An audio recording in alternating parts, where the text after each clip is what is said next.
Welcome to the game design series. So what is game design?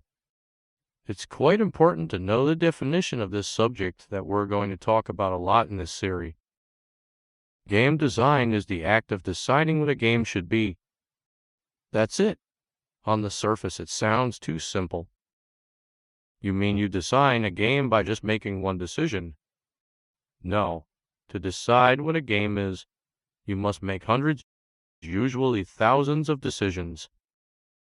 Don't I need special equipment to design a game? No.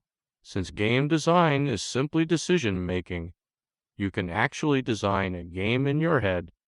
Usually, though, you will want to write down these decisions because our memories are weak and it is easy to miss something important if you don't write things down. Further, if you want other people to help you make decisions or to help build the game, you need to communicate these decisions to them somehow.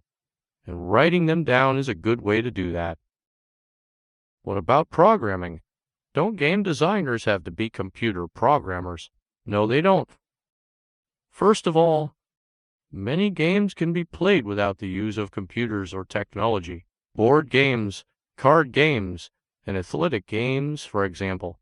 Secondly, even for computer games or video games, it is possible to make the decisions about what those games should be without knowing all the technical details of how those decisions are carried out.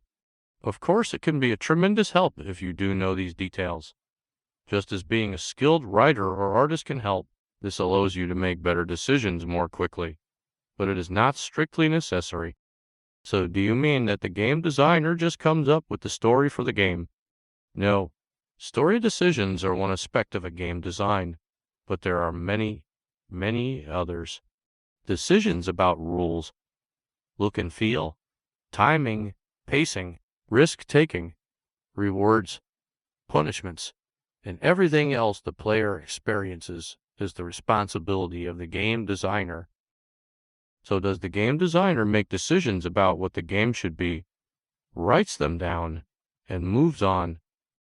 Almost never. None of us has a perfect imagination, and the games we design in our heads and on paper almost never come out quite the way we expected.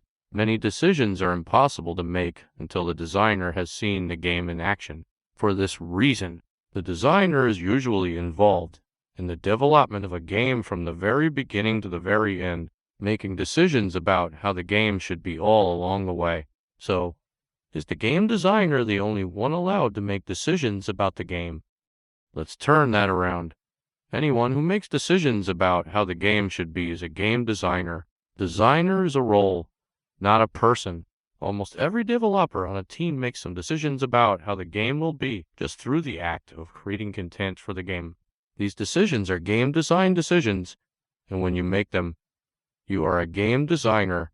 For this reason, no matter what your role on a game development team, an understanding of the principles of game design will make you better at what you do. And with that, thanks for watching, and do not forget to subscribe for the coming videos about game design. Bye.